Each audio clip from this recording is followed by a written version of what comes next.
Black culture is not one thing. It's many different cultures,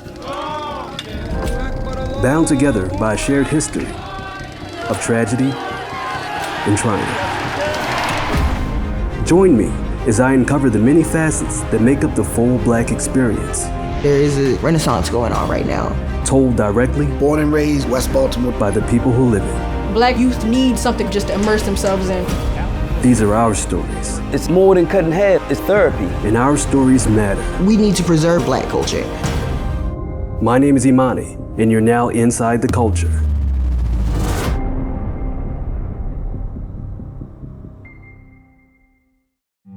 Since the Reconstruction era of the 1800s, Black barbershops have been a cultural and economic cornerstone of our communities. They are hubs of information, education, and neighborhood resources.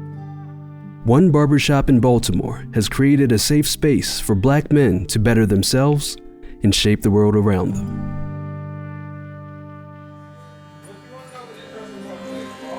I'm Sundiato Saji, part owner of the Mighty Reflection Eternal Barbershop. 2431 St. Paul Street.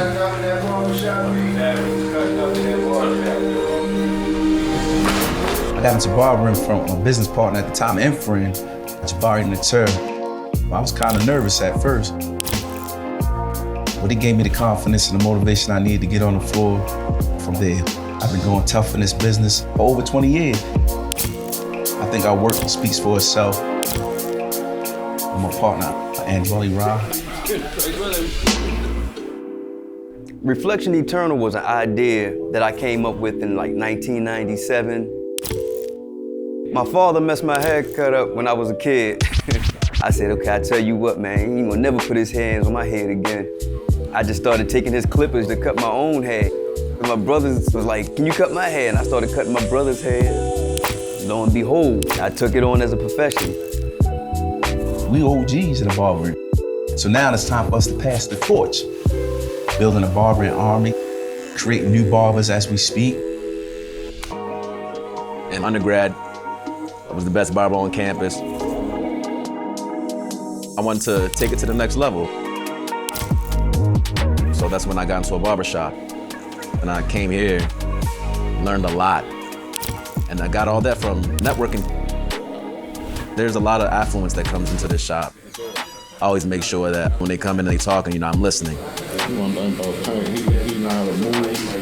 He can throw off of any foot and he can throw any hand. We like to refer it as the Black Man's Country Club, because it's where Black men can come and we talk about politics, sports, things that's going on in the community. Outside in the world, there's so much pressure, but when you come here, you know it's freedom to be yourself.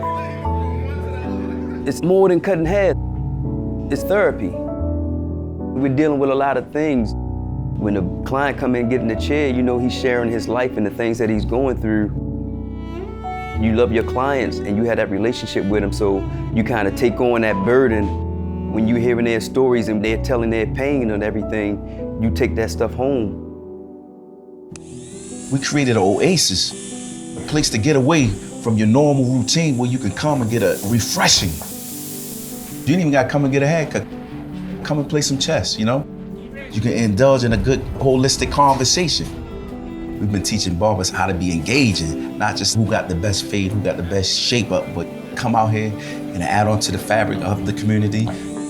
When I get a client in the chair, I always tell them, hey, my network is your network.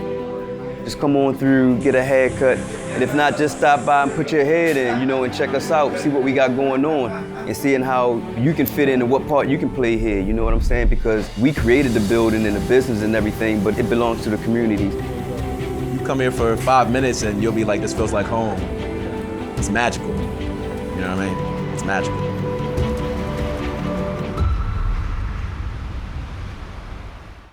From Janet Collins to Misty Copeland, Black women have been a tour de force in the world of ballet. By combining the grace of traditional dance with the artistry and power of modern and hip-hop, Fearless Dance Empire wants to take girls from the heart of the city to some of the biggest stages around the world. My name is Akiko Carter. Carrie Darden. Samira Bart T. Medea Green. Ayana Brumfield. Aubrey James. My age is 7 and I'm from Baltimore City. I've been dancing for 7 years, 8 years. 10 years. I started in a rec center. It was pretty fun, but I also wanted to challenge myself a little more. I finally joined FDE and it was a wonderful experience. I finally got what I was looking for. I started dancing when I was 8 years old at my elementary school, and now I am here about to attend Alvin Ailey Dance American Theater. I started dance about 7 months ago. Yeah, it's fun, it's hard, it's challenging. All the specific things you need to do to be perfect. When I dance, it's a way to express yourself, and you can also tell stories. My best thing to do in acro is do backflips, cartwheels, bend backs, round-offs, handstand, front flip, and that's it. Showing people how I move, letting people see what I see. It's technical and I can be strict myself, and it's a challenge, and I love challenges. I just got awarded to point. Point is where you're in these shoes and you're on the very tip of your toes. I've heard that it hurts and it's hard, but I will keep doing my best so I can eventually one day get there. My favorite memory from FDE has to be dancing with all the girls for the first time. Every time I walk in there, I see my friends. It was fun just getting to know them. It wasn't as much pressure as I thought it would be. I got the confidence that I needed. A few of my dance sisters and I were able to travel to Trinidad to perform at Cocoa Fest. I was really working hard and pushing myself. And that's something I can take out and learn from. Now, I'm very excited and happy to start my new journey. I was crowned the new Miss Black USA Talented Teen for 2023. I've been to the Alvin Ailey camp this summer. I have gotten my brown ballerina for the month of August. It's my first time being awarded for something that I love doing. When I grow up, I'd like to get accepted into a dance school. It was hard, but I'm glad that I started with Fearless Dance Empire. It was just good to have fun and be myself.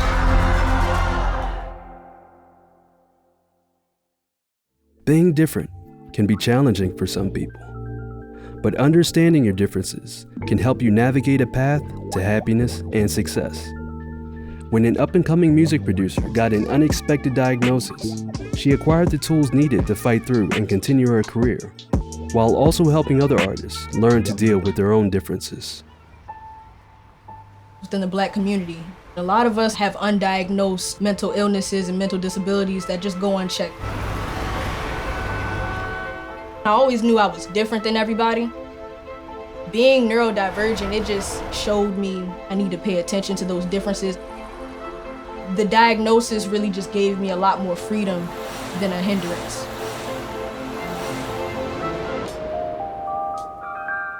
So I just go on TV and I just see something on the guy that say Jay-Z Fade to Black. And I just see this one scene of him and Timbaland in the studio, and Timbaland play that Dirt Off Your Shoulder beat. Dun, dun, dun, dun, dun. I'm like, what the be making the beats? I turned the TV off, folded up the oodles and noodles, went straight on the family computer, and I just started looking up free beat maker. From 8 years old, I just been in love with it, making beats. I ain't really started taking it serious until I was 17. I don't just want to be a beat maker. I want to be a producer. I want to help with songwriting, arranging. We were able to get this place settled. The Chamber is an artist incubator.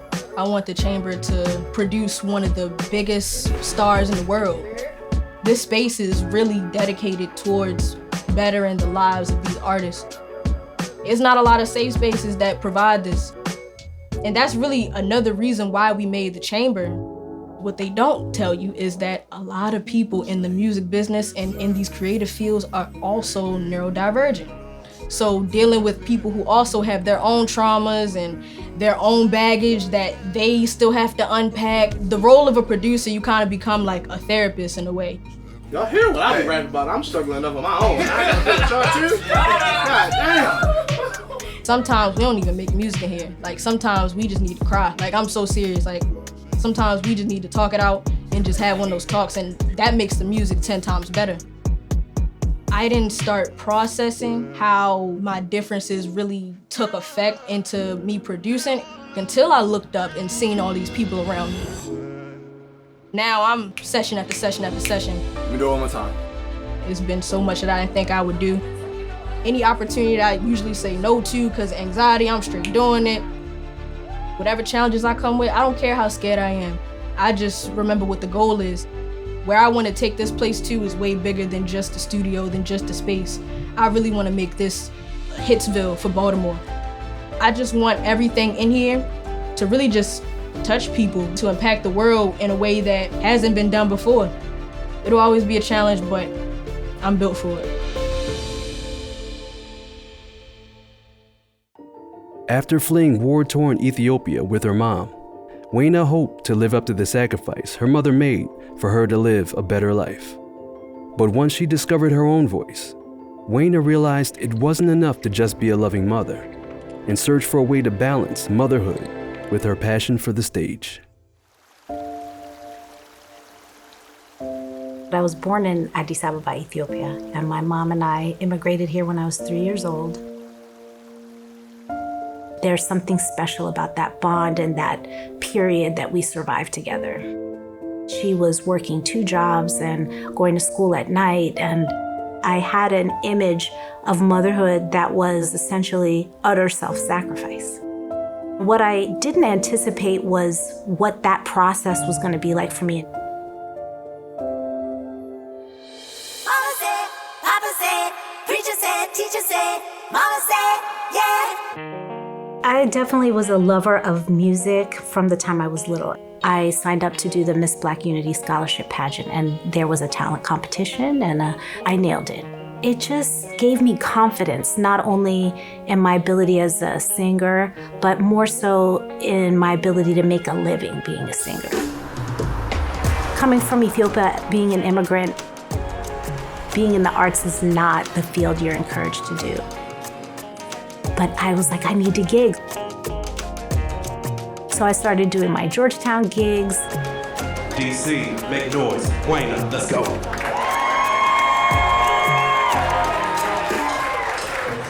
See now one dressed in red, make your man lose his head. I said, okay, this is what I need to be doing, and I have to figure this out.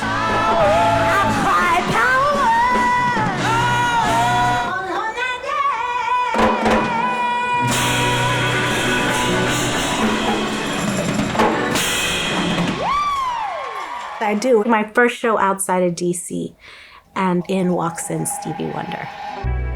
Oh my God, are you kidding me? He came up on stage after and said that I was incredible. He said, well, you know, we're going back out if you want to come. And I was like, what?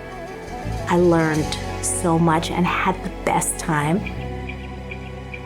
I had reached probably what was the height of my career. I had released my second project as a completely independent artist. I submitted it to the Grammys for recognition, and it was nominated.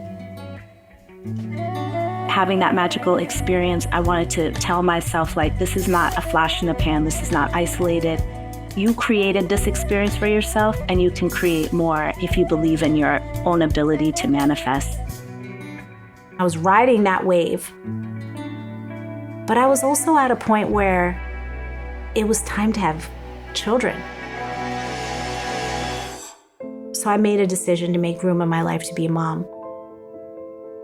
What my mom reflected to me was who I try to be as a mom to my girls. I loved that period of my life where I was going to Gymboree every day in the library and watching every new development unfold. But after a few years, I knew that I had to find a way to have me too. I started on a journey of figuring out how to balance being a mom and a creative, because we're all here for a reason. And part of my reason is to be their mom, but it's also to be a storyteller.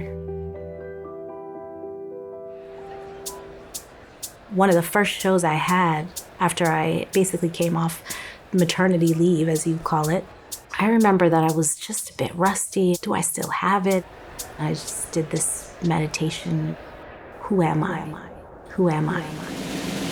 Please join me and put your hands together for Wayna.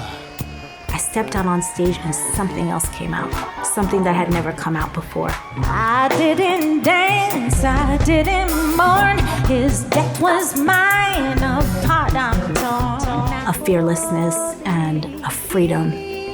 I just emerged as a different person. So amazing to me, so amazing.